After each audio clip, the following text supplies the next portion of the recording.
C'est ça, là, c'est...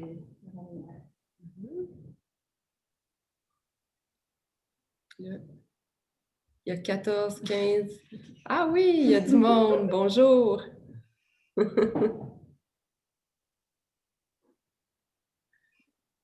On va attendre un petit peu que les gens se connectent. Je suis capable de voir qu'on est une trentaine.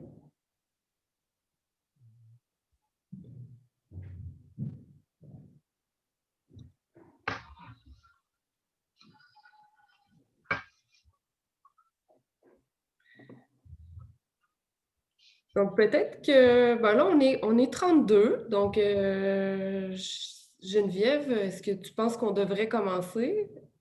Ben oui, je pense qu'on pourrait commencer tranquillement la présentation. Là, on a 34 personnes.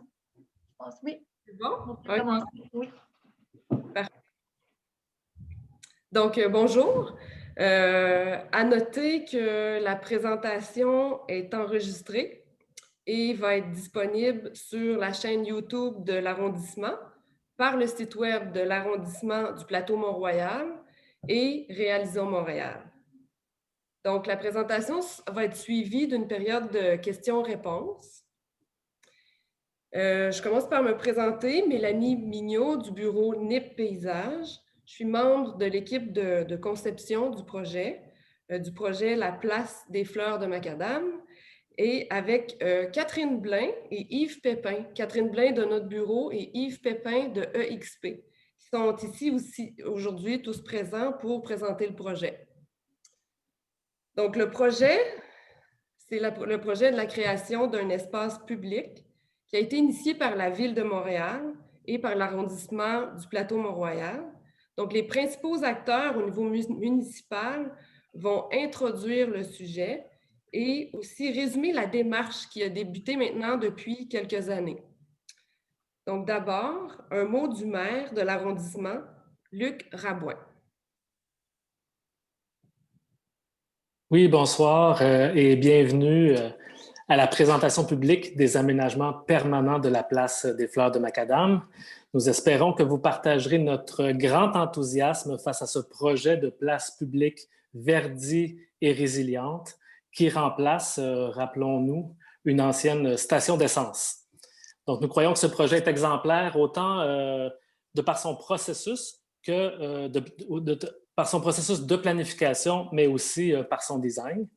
Je vous souhaite une bonne soirée et je passe maintenant la parole à ma collègue Marianne Giguère, qui est conseillère dans le district de Lorimier. Bonjour tout le monde. Merci beaucoup d'être là.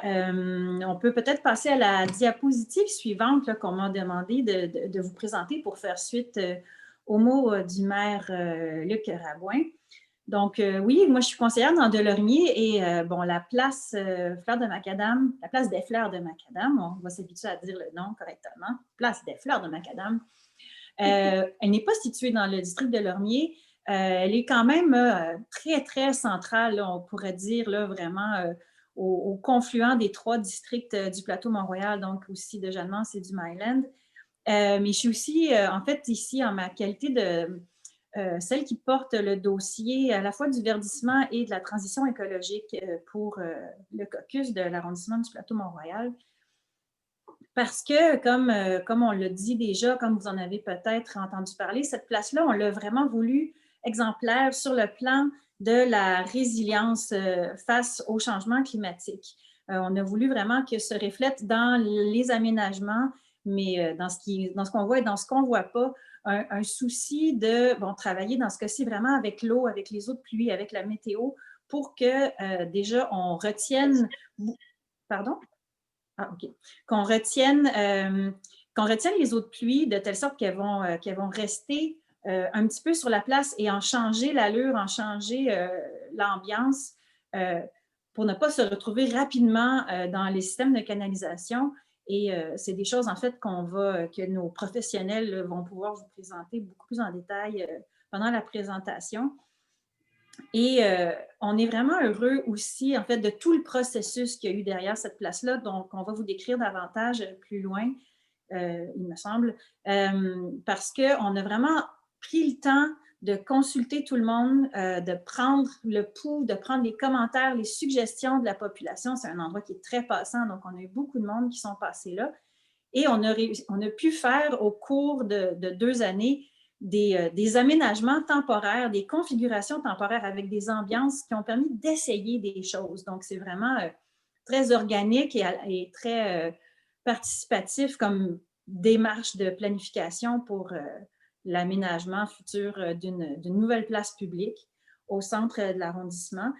Puis, on est aussi vraiment heureux du choix du nom qui nous a été proposé. Ça a été proposé par certaines personnes qui avaient eu cette idée-là, mais en particulier par la sœur de Jean-Pierre Ferland, parce que cette station-service-là dont parlait le maire, elle a été la propriété pendant plusieurs années, dans les années 50-60, du père de Jean-Pierre Ferland, donc le grand auteur, compositeur, interprète là, de chansonnier québécois, montréalais d'origine, donc même d'origine du plateau, qui a travaillé à la station-service de son père, qui a servi de l'essence.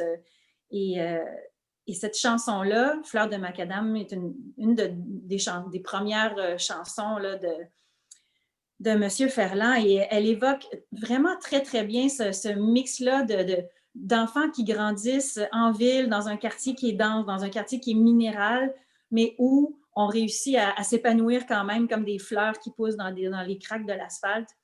Et donc, ça nous paraît absolument fantastique, là, tellement approprié de donner le nom de cette place-là, de donner le nom de cette chanson-là en évoquant l'histoire du terrain, en fait, à travers le nom Fleur de Macadam. Donc, je vous laisse à toutes et tous les professionnels qui ont travaillé sur cette super place-là présenter à tout le monde de quoi ça aura l'air. Merci beaucoup. Bonne présentation. Oui, bonjour. Et puis maintenant, il y a Geneviève Quenneville, conseillère en aménagement de l'arrondissement, avec qui nous travaillons étroitement là, pour le projet, qui va nous parler des activités citoyennes puis des aménagements temporaires qui ont eu lieu dans les dernières années. Donc, je passe la parole à Geneviève. Merci beaucoup, Mélanie. Donc, en fait, je trouve important de faire un bref retour sur les aménagements temporaires qui ont eu lieu sur la place, comme a mentionné là, Marianne. On va aussi faire un petit retour sur les sondages et les résultats qu'on a effectués aussi là, durant l'été 2018 et aussi juste décrire aussi les activités participatives qu'on a réalisées pendant les 3 tests des aménagements. Donc, oui, en effet, on a octroyé un contrat à la firme Castor et Pollux pour aménager temporairement la place durant l'été.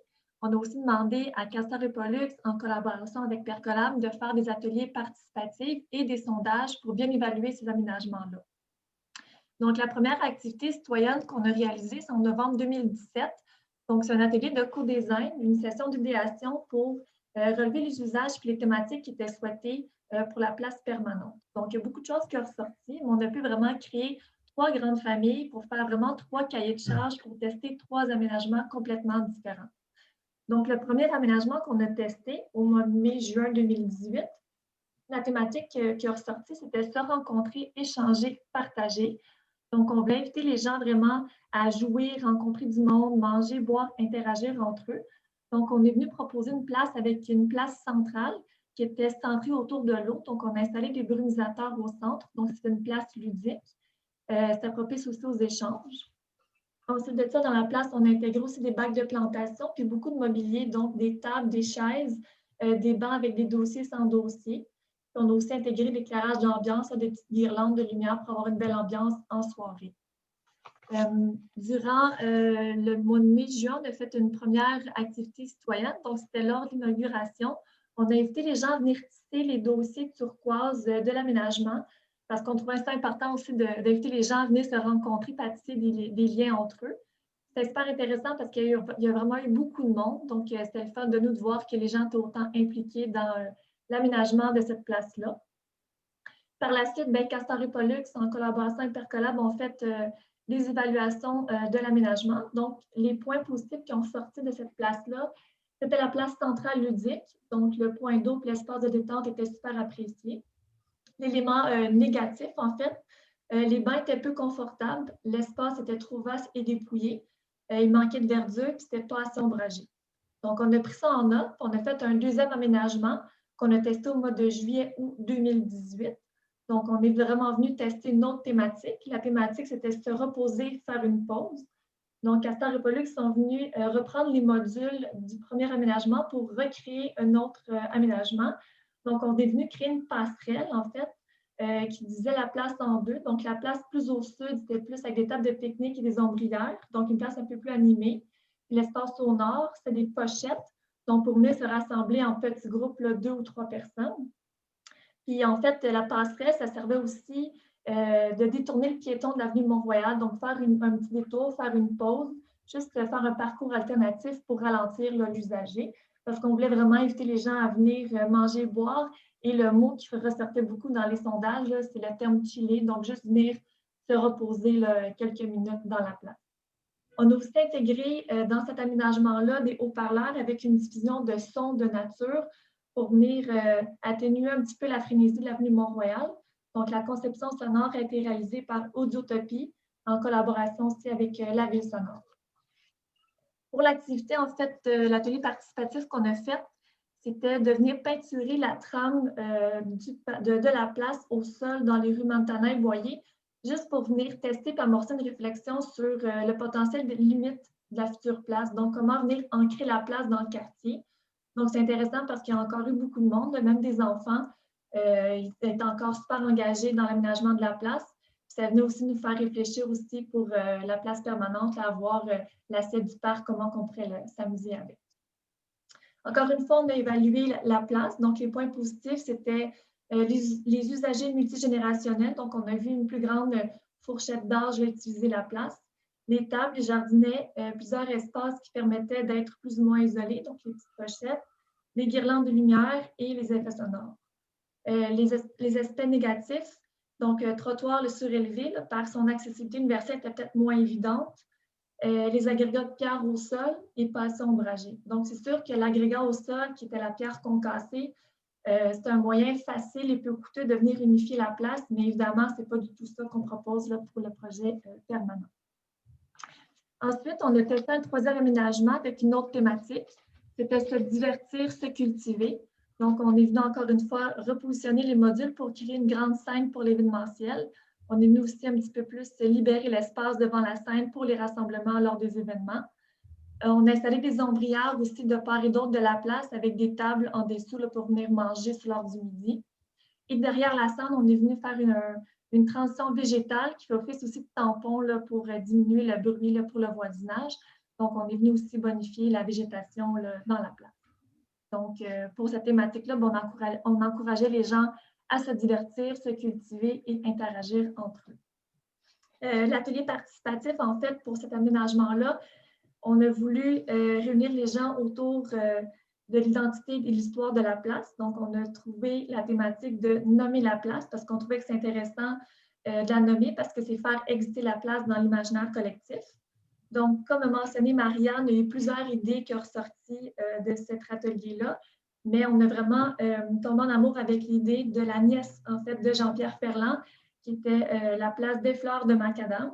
Donc, c'est en l'honneur aussi là, de la famille Ferland, comme a expliqué Marianne, puis qu'on va voir un peu plus loin dans la présentation. Mais en fait, l'idée est appuyée aussi par la Société d'histoire du plateau Mont-Royal et la commission d'Atopinimi. Donc, on est vraiment allé avec l'idée d'amener la place des Fleurs de Macadam. Puis, on a fait aussi l'inauguration du nom en juin 2019.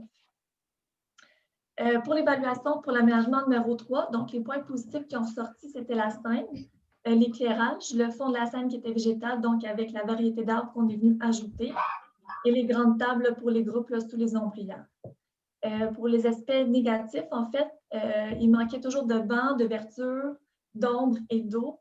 L'espace était peu intéressant lorsqu'il n'y a pas d'événement, donc évidemment, vu qu'on avait libéré l'espace en avant pour les rassemblements lors des événements, quand il n'y en avait pas, c'était peut-être moins intéressant pour les usagers. Finalement, suite à ces 3 tests-là, on est venu créer un 4e aménagement, un peu avec les points positifs de chaque test. Donc, on est venu créer l'aménagement au mois d'octobre. Donc, c'est l'aménagement aussi qui est présentement sur la place et qui va le demeurer jusqu'au printemps 21, donc le début des travaux de la place permanente. Donc, on est venu reprendre la place centrale avec les brumisateurs qui étaient appréciés dans le concept numéro 1. On est venu aussi prendre les pochettes là, pour se rassembler en petits groupes qui étaient émis dans le concept numéro 2. On est venu vraiment maximiser la végétation. En fait, c'est un point qui revenait souvent dans les points négatifs.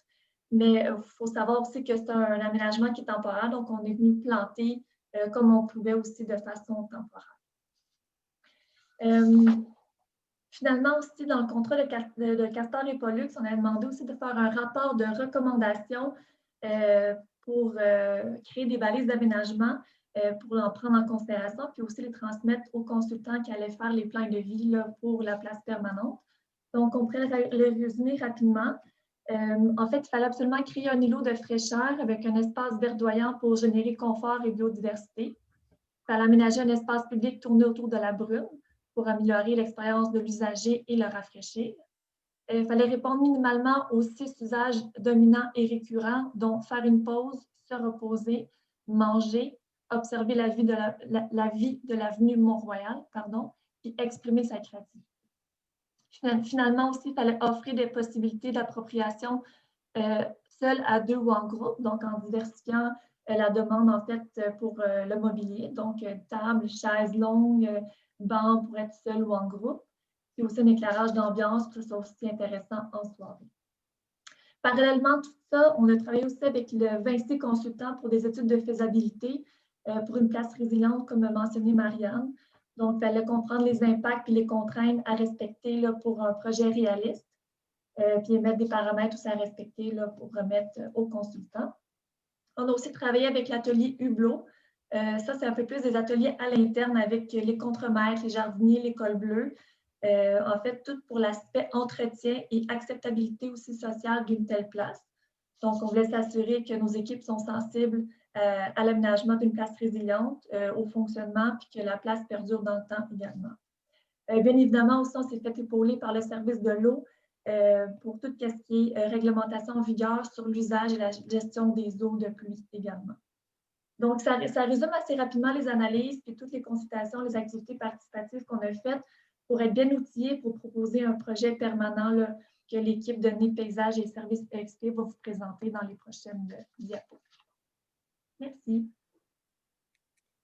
Donc, vous pouvez voir dans quel contexte, là, très bien documenté, puis très inspirant, là, sur lesquels nous, on est arrivés sur le projet pour réfléchir à quel sera le devenir de cette place, mais un devenir qui est permanent. Donc, notre façon d'aborder le projet s'appuie sur l'analyse du site, puis l'analyse aussi des objectifs du projet.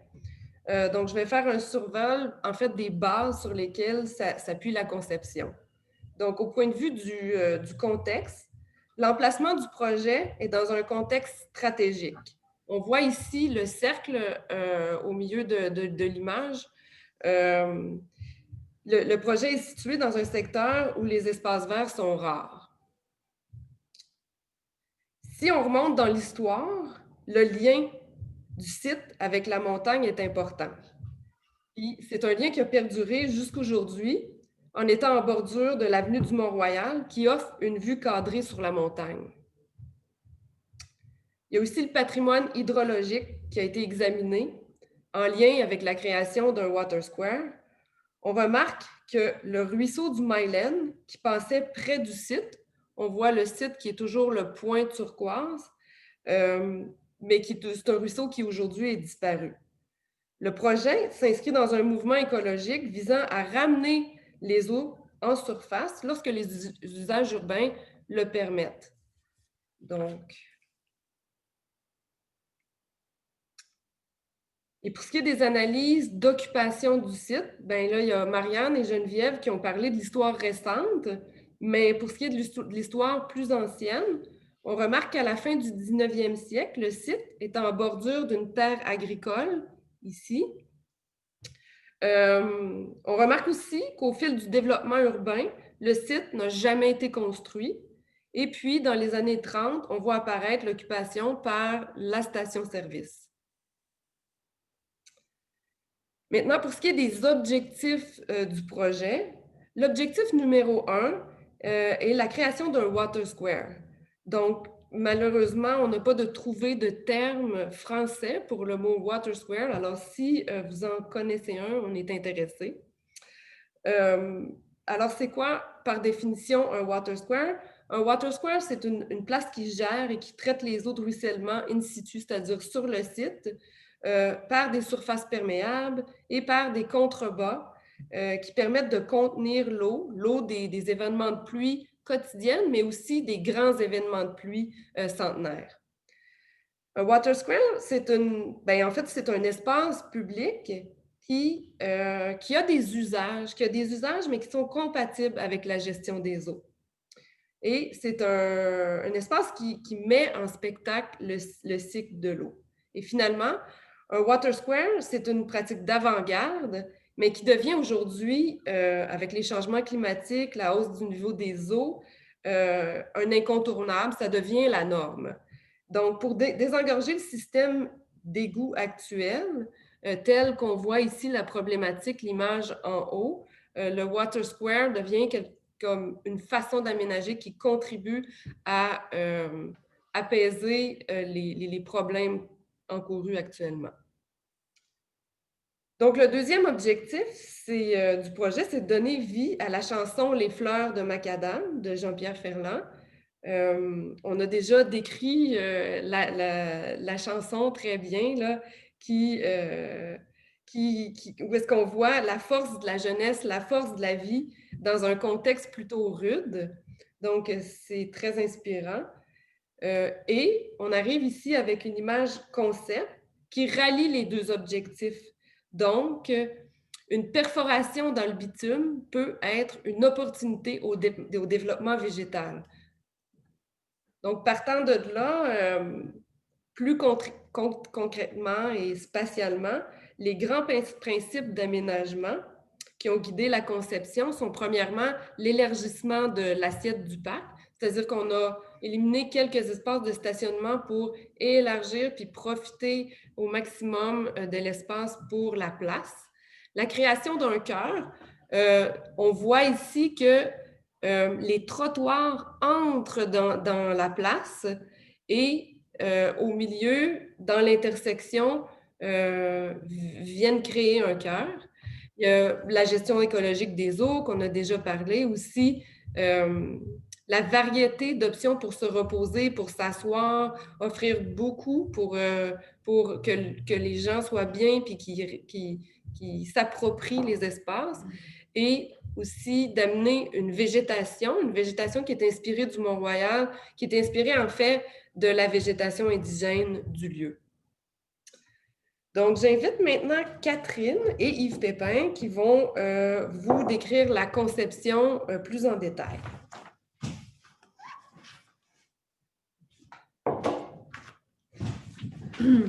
Bonsoir à tous. Donc, voici donc le plan des aménagements proposés. On fait un plan qui s'inspire visiblement de la géométrie d'une fleur et de l'ondulation de ses pétales. Au cœur de la place, on retrouve une fontaine de bruine qui permet de se rafraîchir par temps chaud. Ce cœur est bordé par quatre larges îlots de plantation qui sont densément plantés d'arbres, d'arbustes et de vivaces. Une zone végétalisée en dépression au sud de la place, sert à gérer les eaux de ruissellement en provenance des rues adjacentes. On remarque également le mobilier signature qui épouse la géométrie du site et qui s'implante dans le creux des pétales pour offrir différentes options de socialisation. Traversant en diagonale la place, se trouve la structure d'ombre présente au niveau des aménagements temporaires et qui est intégrée de manière permanente à la place. Tout au sud, un sentier étroit est aménagé pour permettre l'accès au bâtiment voisin par ses résidents. On trouve aussi 2 cases de stationnement informelles au niveau du trottoir du côté de Montana pour les véhicules d'entretien de la ville. Du côté de l'avenue Mont-Royal, les aménagements en trottoir s'inscrivent en continuité avec les aménagements du reste de l'avenue, avec intégration de mobilier urbain, plantation d'arbres ponctuels et plaques podotactiles au point de traverse. Enfin, les trottoirs des rues de Montana et Boyer, qui font partie du projet, sont verdis au maximum avec l'ajout d'arbres en cours de plantation continue ou ponctuelle. Voici maintenant une coupe faite dans l'axe nord-sud du site où on voit bien la structure d'ombre qui surplombe la fontaine, qui est faite en fait de grosses pierres avec jet de bruine intégré. Tout au sud de l'espace, on voit une zone en dépression qui peut accueillir l'eau des pluies et à l'opposé, le long de l'avenue du Mont-Royal, on voit un monticule en fait, qui ajoute un peu d'intimité au cœur de la place. Des caissons structuraux sont prévus pour les plantations des arbres en milieu de surface minérale, donc au niveau des trottoirs de l'avenue du Mont-Royal, puis au niveau du centre de la place. Ces caissons servent à assurer le plein développement des arbres en maximisant les volumes de terre sous les surfaces dures. En plus d'être une fontaine de bruine, le cœur de la place peut retenir en surface les eaux de pluie et la présence de grosses roches permet de s'y asseoir en groupe. Donc, c'est vraiment un espace hybride multifonctionnel. Pour des raisons de santé et d'hygiène, il a été décidé que les jets de bruine devaient s'arrêter en présence d'eau de pluie au sol. D'autres critères s'ajoutent au modelage de l'espace central, entre autres qu'il doit être intéressant en absence d'eau au sol. Il doit être intéressant en saison hivernale. Il doit permettre une interactivité avec les usagers. Puis enfin, il doit être intelligent et s'adapter en temps réel aux conditions ambiantes. L'espace central a deux modes de fonctionnement, soit le mode bruine et le mode rétention des eaux de pluie. En mode bruine, ce sont les jets de bruine alimentés par l'eau de l'aqueduc qui sont intégrés aux roches qui animent le cœur. La bruine a été choisie comme type de jet pour son effet vaporeux et rafraîchissant et pour sa faible consommation en eau potable. Les jets suivent une séquence programmée d'activation pour créer des effets qui varient en intensité dans le temps. On peut leur attribuer une certaine intelligence étant donné que leur activation répond à la température ambiante et à la présence de pluie au sol. Je vais vous expliquer un peu plus tard, plus en détail, toute cette, en fait, la technique sous-jacente à tout ça. En mode rétention des eaux de pluie, la bruine s'arrête et toutes les eaux de pluie qui sont captées par les surfaces minérales de la place sont dirigées vers le cœur où elles s'accumulent en surface pour être ensuite drainées à l'intérieur d'une période de 48 heures dans les aires de biorétention. Pour ce qui est de la stratégie de nivellement, comme le site présente une pente globale d'environ 3 % vers le sud, c'était naturel de placer les zones de biorétention le plus au sud possible. De cette façon-là, on maximise la captation des eaux en provenance des rues adjacentes. Le centre de la place a la forme d'une cuvette pour recueillir les eaux en provenance des aires minérales de la place. Les sentiers avec des pentes douces permettent de relier l'espace central au trottoir au nord et au sud. Au niveau des aires végétalisées, un jeu de topographie inversé oppose des zones en buton le long de l'avenue du Mont-Royal à des zones en dépression dans la portion plus au sud. Donc, je vais maintenant laisser la parole à Yves Pépin, qui est ingénieur chez EXP, pour expliquer les principes à la base du Water Square. Bon, bien, merci Catherine. Bonsoir à tous. Donc, tel que mentionné précédemment, la gestion des eaux pluviales de la place vise à gérer celles-ci localement par rétention et par infiltration. Une telle gestion permet de réduire les débordements des réseaux d'égouts en aval et de favoriser une recharge de la nappe phréatique. Tel que montré à la figure bassin 1 à gauche de la planche, les eaux pluviales recueillies dans la partie centrale seront dirigées vers un point bas au centre, d'où elles seront régularisées avant de se déverser dans le bassin de rétention au sud. À ce moment-là, les eaux excédentaires, c'est-à-dire lorsque le débit des eaux de ruissellement dépasse la capacité du régulateur, vont être retenues temporairement dans la partie centrale. On peut voir sur les trois figures à droite que la surface inondée va augmenter en fonction de la récurrence de la pluie. Donc, on voit la première figure un petit peu vers la gauche, que pour une récurrence de 5 à 10 ans, on a une zone inondée là, qui correspond à la portion centrale de la place. Puis cette zone-là augmente lentement en fonction de la récurrence de la pluie. Pour une pluie de récurrence de 100 ans, la hauteur d'eau maximale dans la place au point bas va être de 300 mm.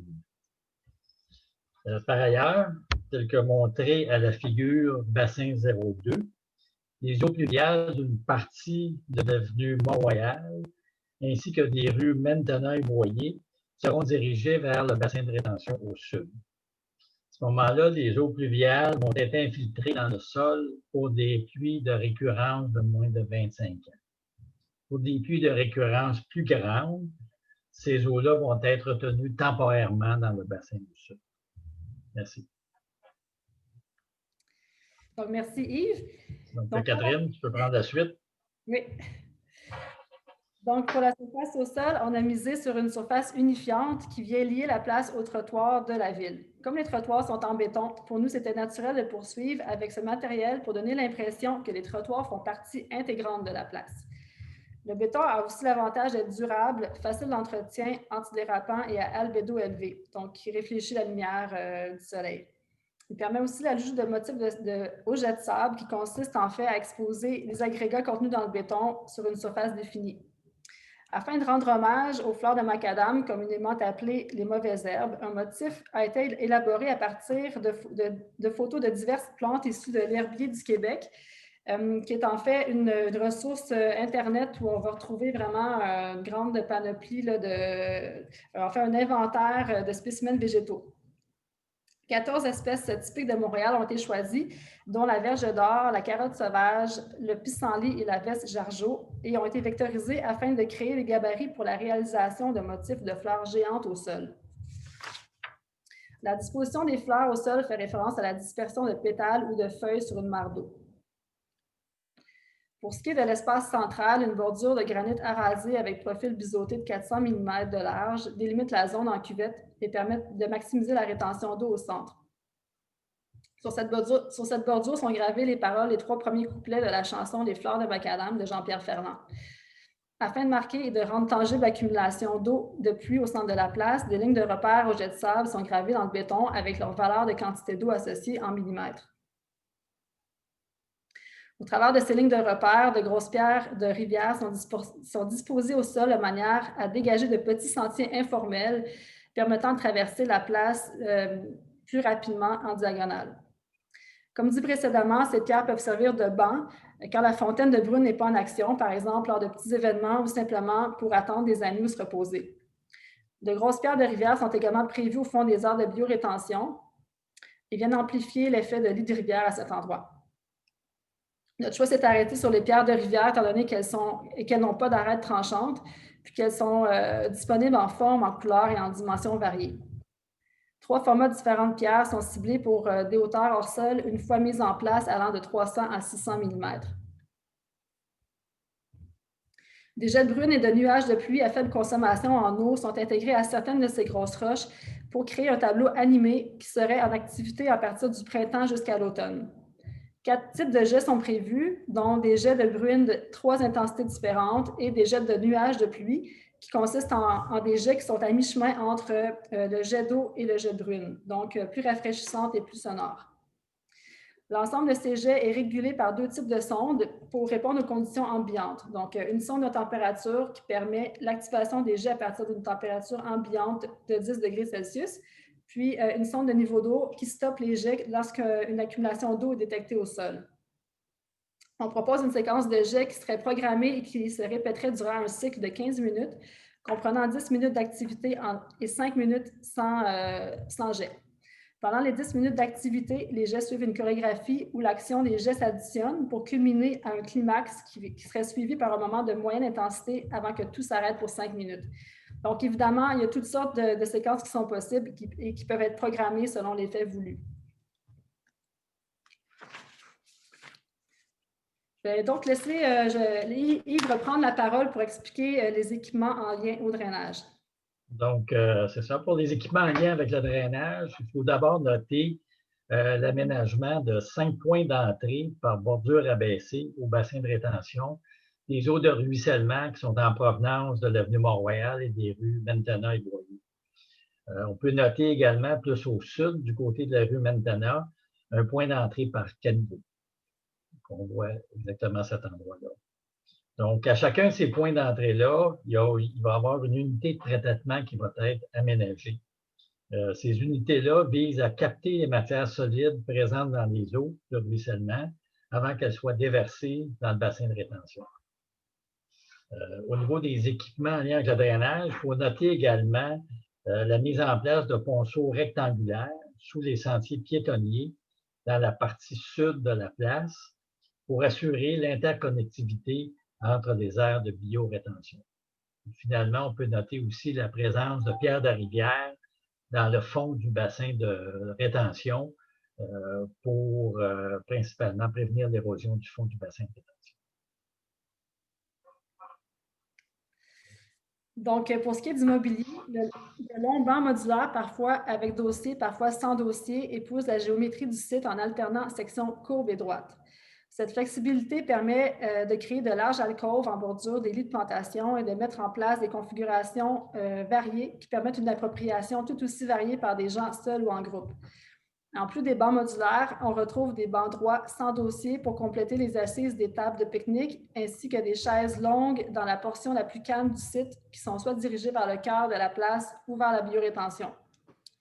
Tous les bancs sont faits de bois de robinier faux acacia, un bois non exotique qui ne provient pas de la forêt amazonienne, et ont une structure d'acier peinte de couleur turquoise pâle. On a opté pour cette couleur pour s'inscrire en continuité avec la palette de couleurs qui a été déployée au niveau des aménagements temporaires, dont entre autres au niveau de la structure d'ombre qui fait donc partie de la signature du site. Comme autre élément de mobilier, on retrouve 2 tables de pique-nique, dont une pour accessibilité universelle. Ces tables sont faites des mêmes matériaux que les bancs de la place. On retrouve également une fontaine à boire à 2 niveaux, de buvette avec un remplisseur de bouteilles et qui rejette ses eaux grises directement dans la biorétention. En continuité avec le mobilier urbain, implanté le long de l'avenue du Mont-Royal, s'ajoutent 13 supports à vélo double disposés principalement le long de l'avenue, mais également au sud de la place et au niveau du trottoir est de la rue Boyer. On vient également doubler l'offre en panier à rebut en achetant des paniers le long de l'avenue du Mont-Royal et au site du sud.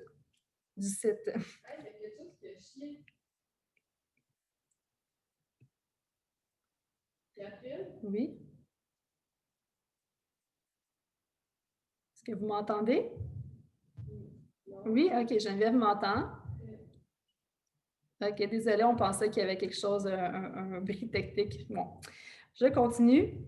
Afin de sensibiliser et d'informer les gens sur la fonction de Water Square de la place, un panneau d'interprétation avec texte et visuel explicatif est prévu à proximité du cœur. Ce panneau d'une hauteur adaptée pour tous est fait d'une plaque métallique pliée, perforée d'un motif de fleurs de macadam. Ici, on voit le tabouret des champs qui se prolonge à l'horizontale au sol en tant que motif au jet de sable. Autre élément de signalétique, la potence parc, qui est implantée à proximité de l'un des seuils de la place et qui, en plus d'indiquer le nom de la place, présente un rappel historique en lien à l'ancienne occupation par la station-service qu'opérait Armand Ferland à l'époque. Assez rapidement, dans le processus de conception, il a été proposé de réintégrer sur le site la structure d'ombre des aménagements temporaires que nous considérons parfaitement adaptés à l'échelle du site et au besoin de créer une ombre légère dans l'attente du développement d'une nouvelle canopée. Ce choix était aussi motivé par un souci de récupération. La conception et la réalisation de cette installation ont été à la base assurées par Audace Événements et en temps et lieu en collaboration avec Impact Production et la Société de développement commercial de l'avenue Mont-Royal. L'implantation de la structure a dû être légèrement modifiée afin de s'adapter à la nouvelle géométrie de la place, tout comme la méthode d'ancrage au sol qui se devait d'être plus robuste en vue de son utilisation permanente. Comme l'œuvre suspendue peut être renouvelée en fonction de la programmation et des saisons, cet élément apporte une certaine mouvance à la place et un effet de nouveauté. On peut le voir d'ailleurs avec l'œuvre lumineuse intitulée « Éléments » qui a pu apporter un peu de chaleur à la place l'hiver dernier. Lors d'événements, les poteaux de la structure peuvent servir de support à du matériel technique comme à des haut-parleurs. Hiver oblige, il fallait réfléchir au déneigement de la place et des trottoirs qui sont déviés et voir à ce qu'une chenillette puisse aisément se frayer un chemin. On voit donc ici le tracé assez fluide d'une chenillette au travers de la place et au niveau des trottoirs des rues Mentana et Boyer. Afin de sécuriser les circulations piétonnes et les manœuvres de déneigement au niveau des sentiers sur ponceau qui surplombent la biorétention, des chasse-roues métalliques sont proposés en bordure de ces sentiers. Et pour bien diriger la chenillette lors de ces manœuvres et éviter tout bris de mobilier, des balises de déneigement seraient installées au sol à la fin de l'automne pour marquer le tracé à déneiger en hiver. En termes d'éclairage, la place est éclairée à l'aide de 4 mâts coniques de 10 mètres avec pointe-aiguille ayant chacun 4 projecteurs qui sont dirigés vers les zones spécifiques de la place. Afin de mettre en scène la fontaine de Bruine, des faisceaux étroits y sont dirigés, tandis que des faisceaux plus larges servent à éclairer de manière plus diffuse et uniforme les aires de circulation et la végétation. Tous les faisceaux sont d'un blanc chaud et sont statiques. L'éclairage existant le long des rues adjacentes a été pris en compte au niveau de la photométrie et a permis de réduire la quantité de mâts requis. Chaque mât est muni de prises électriques en hauteur et près du sol et de systèmes d'attache pour l'ajout de matériel événementiel, comme par exemple des guirlandes de lumière dans les temps des fêtes. La couleur et le fini des mâts s'agencent avec ceux des poteaux de la structure d'ombre, donc de couleur argent. Comme introduit tout à l'heure par Mélanie, pour le concept de plantation, l'idée est de reproduire l'esthétique végétale du Mont-Royal à l'échelle de la place. On s'est donc inspiré de 3 types de conditions retrouvées au niveau de la végétation du Mont-Royal, soit de la rigole, la lisière et le sommet, pour les transposer sur le site. La rigole devient ainsi l'aire de biorétention, la lisière devient les pourtours des 4 principaux îlots de plantation et le sommet, les portions en buton qui se trouvent au nord du site. 3 mélanges de végétaux adaptés à ces 3 conditions de site et constitués en grande majorité d'espèces indigènes ont ensuite été développés. On y retrouve des arbres feuillus et conifères, des arbustes, des fougères et des plantes herbacées.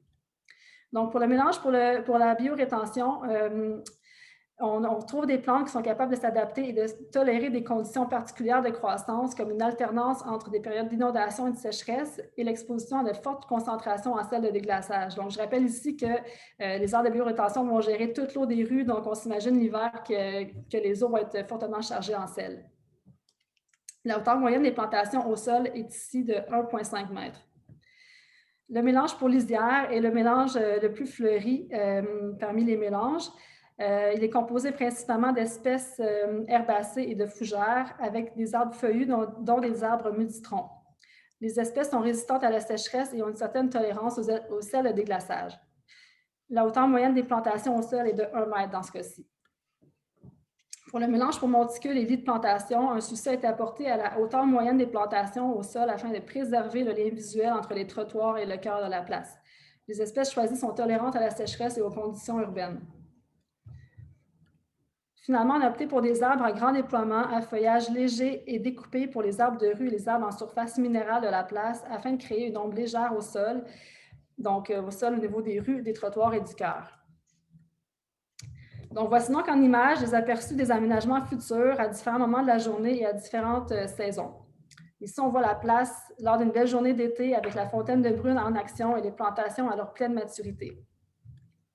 Ensuite, la même vue, mais lors d'une journée neigeuse, disons autour de janvier, on voit un des sentiers déneigés qui se raccorde plus loin au trottoir est de la rue Montana. L'espace au centre sert ici de terrain de jeu aux enfants du quartier.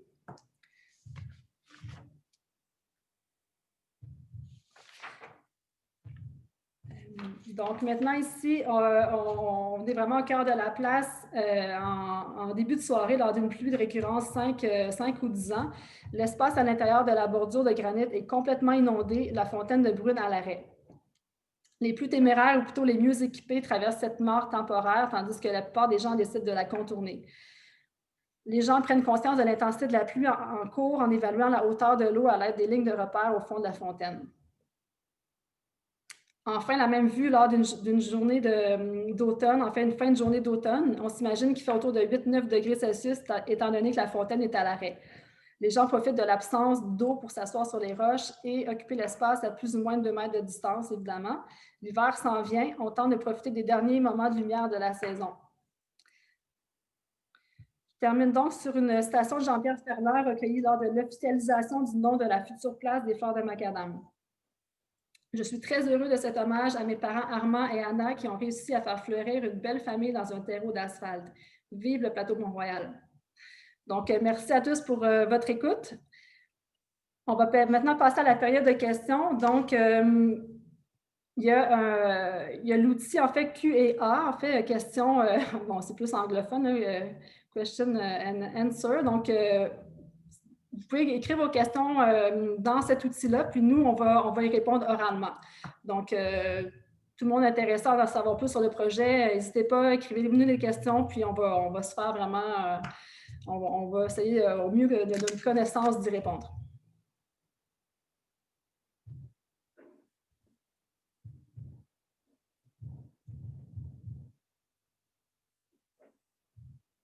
On a un premier commentaire, en fait, c'est pas une question, mais c'est de Lauriane qui dit « Bravo, c'est magnifique ». Je pense que les visuels parlent d'eux-mêmes. Je pense que c'est super intéressant à voir dans plusieurs saisons, plusieurs moments de la journée aussi. Là. Super, merci. Donc, je vois qu'il n'y a pas trop de questions. Il y a quelqu'un qui a écrit. Tu peux la lire, en fait, si tu veux, pour tout le monde. En fait, de Marie de Montréal. Pas de questions, excellente présentation, projet sensible, poétique et innovant au plan environnemental, impatiente de la vivre. Bravo Nid Paysage XP et bravo aux équipes internes de l'arrondissement. Bon, ben, super intéressant, très beau de doigt. Donc, merci, c'est bien apprécié comme commentaire.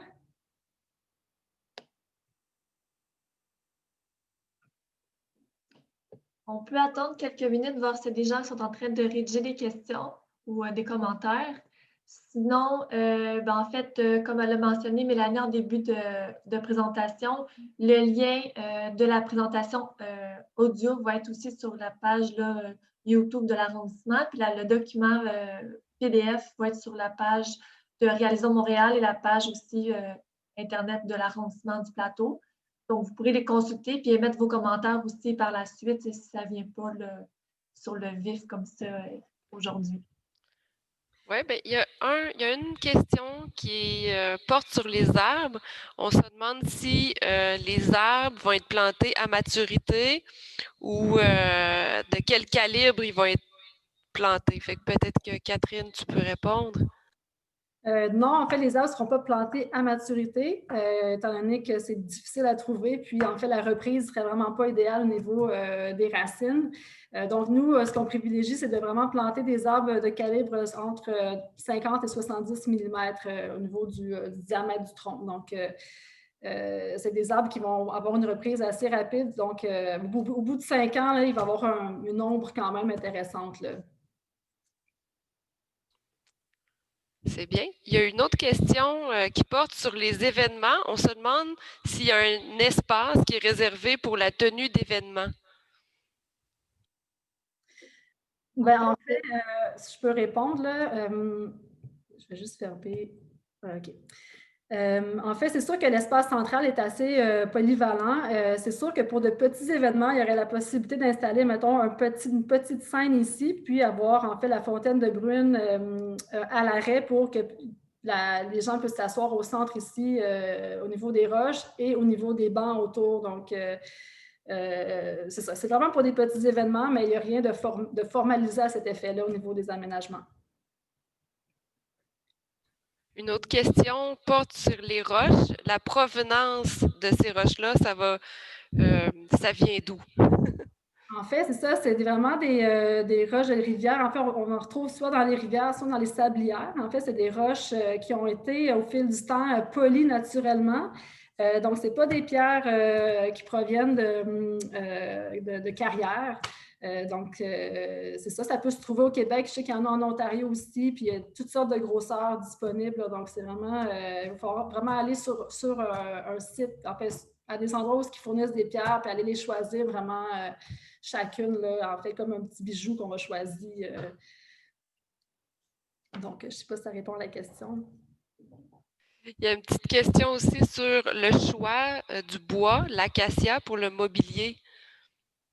Oui, donc, bon, c'est sûr qu'au niveau des bois pour les mobiliers, bon, il y a différents types de bois qu'on peut utiliser, mais c'est sûr que nous, d'emblée, les bois exotiques, on s'était refusé pour des raisons évidentes d'écologie. Donc, bon, c'est sûr qu'il y a différents bois disponibles. Nous, on s'est tourné vers Robinet Faux Acacia parce que, bon, c'est un bois qui est super intéressant au niveau du prix, de sa malléabilité. Dans le fond, C'est un bois qui peut être huilé aussi pour assurer une pérennité à travers le temps. C'est sûr que c'est un bois qui est moins dur que le bois exotique, admettons comme le teck ou le IP. Mais bon, c'est sûr qu'on essaie de trouver le meilleur compromis là, en termes de bois aussi, ou ce que les fournisseurs sont capables de nous fournir. Donc, à ce niveau-là aussi, c'est un peu limité. Donc voilà, pour l'instant, c'est Robinier Faux-Acacia, mais c'est sûr qu'au niveau de l'appel d'offres aussi, il pourrait y avoir différents types de bois qui soient proposés par des fournisseurs. Puis à ce moment-là, je veux dire, on va étudier les différents types de bois puis voir, faire notre choix en conséquence, justement, de autant les aspects écologiques que les coûts et la durabilité. Il y a une autre question qui porte sur le sel de déglaçage. C'est quand même une bonne question. On amène les eaux des rues périphériques vers des zones, des jardins de pluie, des zones plantées. Comment on réussit à faire cohabiter le sel et les plantes? Bon, bien, c'est sûr aussi que ce qui aide en fait dans la biorétention, c'est d'avoir ajouté un fond avec des pierres de rivière, en fait, parce que c'est vraiment au niveau du fond que la charge en sel va être la plus élevée, parce que c'est là que l'eau va s'accumuler. Donc, en évitant de planter dans ces zones-là, ça évitait justement de planter dans les zones les plus concentrées en sel. Mais reste que c'est sûr qu'au niveau du choix des végétaux, ça a vraiment été un aspect qu'on a étudié de fond pour choisir des végétaux qui sont tolérants au sel de déglaçage, enfin à une forte concentration. Donc c'est ça. En fait, il y a des végétaux qui sont vraiment adaptés à ce type de conditions-là. Donc, c'est sûr que notre choix était plus limité que si on n'avait pas cette contrainte-là, mais ça se trouve, puis ça se développe très bien.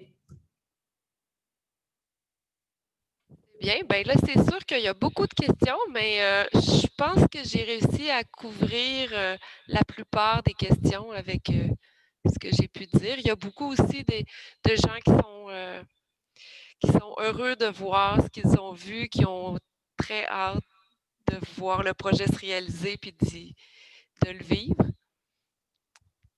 Excuse, Mélanie. Moi, j'ai vu une question passer sur la largeur des rues Mentana et Boyer.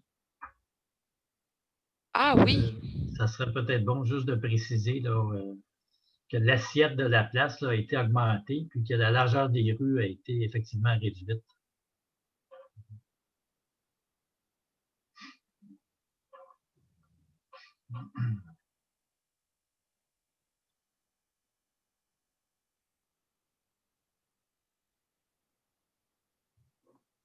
Donc, je pense, est-ce qu'il y a d'autres... un petit peu. Une question ici par rapport à la ligne pointillée qu'on trouve au nord du site.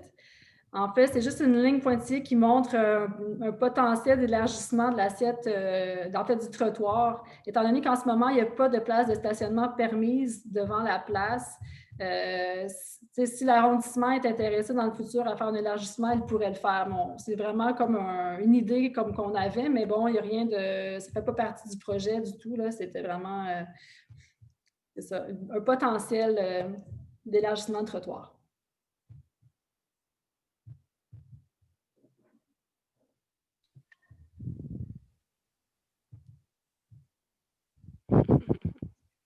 Il y a une question aussi, je ne sais pas si ça a été répondu, mais quand débutera le projet? Marianne Giguère a répondu le printemps prochain. Donc, on prévoit vraiment partir en appel d'offres au courant de l'hiver pour débuter les travaux le plus tôt possible dans la saison en fait estivale, pour vraiment que le chantier se termine à l'automne, début de l'hiver 21, pour ne pas chevaucher 2 années là, que la place soit en travaux. Il y a une question concernant... attendez, là, j'ai perdu l'endroit. Oui, on demande s'il y a une texture particulière qui est prévue au niveau des roches pour éviter que ça soit glissant. Pour l'instant, on ne propose pas de texture particulière. C'est sûr qu'on demande la vigilance des gens, là, sachant qu'il y a de l'eau sur les roches, de ne pas y faire monter leurs enfants, de ne pas marcher sur les roches quand c'est mouillé. Puis, en fait, qu'on pensait intégrer un texte sur le panneau de vulgarisation, en fait, le panneau d'interprétation, avoir un petit texte qui indiquerait de faire attention quand c'est mouillé, que ça peut être glissant. Mais bon, c'est vraiment une question de vigilance. Puis aussi, dans le choix des roches, on va choisir des formes qui sont plutôt arrondies. On va éviter les arêtes pointues pour les questions de sécurité. Sinon, il y a une question aussi pour le vandalisme et la sécurité dans le parc. Y a-t-il quelque chose de prévu? En fait, sachant que la place va devenir officiellement une place et non un aménagement temporaire, en fait, il va y avoir des rondes aussi de policières qui vont s'effectuer, donc il va y avoir une vigilance un peu plus accrue là, que dans le projet temporaire. Je peux rajouter d'avoir un éclairage aussi la nuit permanent aussi, ça aide toujours aussi à contenir un peu le vandalisme. Mais bon, on ne s'en cachera pas, on peut pas éviter tout vandalisme dans les espaces publics à Montréal.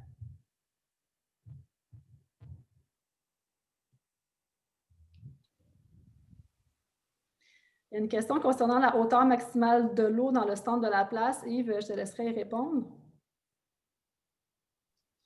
Oui, la hauteur d'eau maximale, ça va être 300 mm. Puis ça, c'est pour une pluie excessivement rare, c'est une pluie récurrente qui devrait arriver seulement une fois par 100 ans. Puis à ce moment-là, quand on va avoir atteint cette hauteur-là, l'eau va déborder vers le bassin de rétention qui est au sud. Donc, on ne pourra jamais avoir plus que 300 mm dans la place.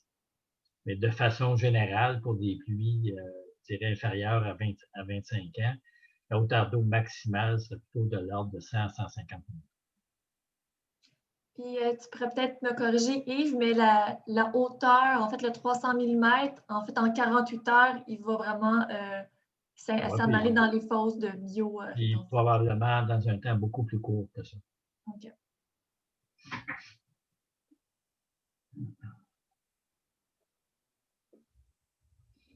Non. Il y a André-Claude Paquette, en fait, peut-être plus des pictogrammes plutôt qu'un texte. Je pense peut-être qu'elle parle du panneau explicatif. Donc, on prévoit la rendre ça vraiment à vulgariser au maximum là, le fonctionnement de l'élément central.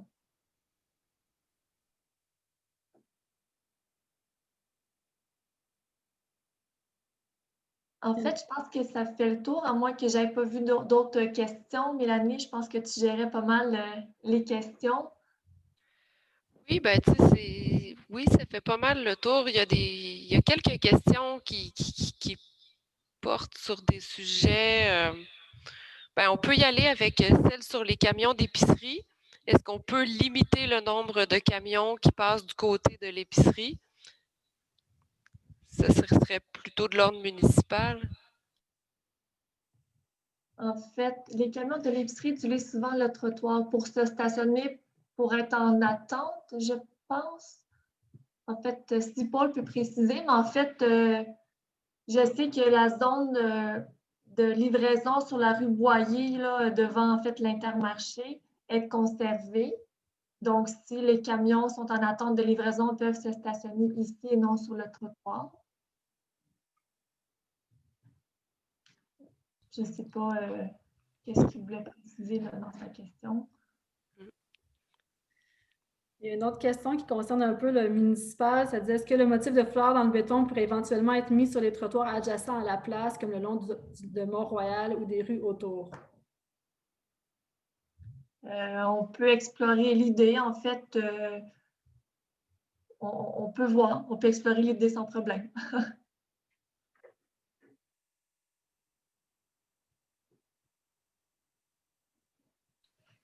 Bon, mais je pense que ça peut conclure la période de questions. De toute façon, on va mettre en ligne aussi la présentation puis le audio de la présentation sur les sites Internet. Vous pourrez aussi à ce moment-là mettre les commentaires aussi et les questions qu'on n'aurait peut-être pas vues ou sans faire exprès laisser passer. Mais je pense qu'on a répondu pas mal à la majorité des questions. Donc, en fait, on va mettre à jour la page Internet là, de Réalisons Montréal avec les dates là, de début des travaux et les présentations. Si vous avez des commentaires, questions, n'hésitez pas, ça va faire plaisir là, de vous répondre.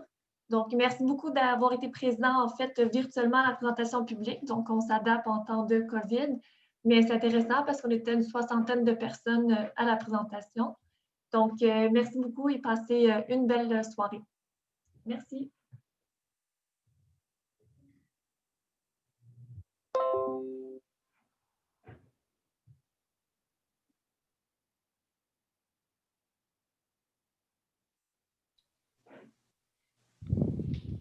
Bravo. Merci. Je pense, est-ce que ça enregistre encore? Est-ce que les gens peuvent encore nous entendre? Je pense que oui. Je pense que tous les gens qu'on voit encore là, dans la liste peuvent encore nous entendre. Ouais, super. Ben, c'était le fun. Je pense qu'on a eu des bons commentaires. Là. Il y a beaucoup de monde qui trouvait ça beau, qui avait hâte à la première pelletée de terre. C'est le fun. Mais merci beaucoup. Merci pour votre présentation. C'était vraiment bien fait, bien intéressant. J'espère que les derniers sceptiques auront été confondus, s'il en restait. Puis, non, vraiment, je vais préparer un beau post là, pour faire la promotion de ce super travail-là. On a hâte. Ouais, pour ceux qui l'ont manqué, qui puissent voir la présentation. Ben oui. Ouais. Merci. Donc, bravo encore. Merci beaucoup. Puis, bonne soirée. Merci. Merci. Bonjour. Au revoir. Bye.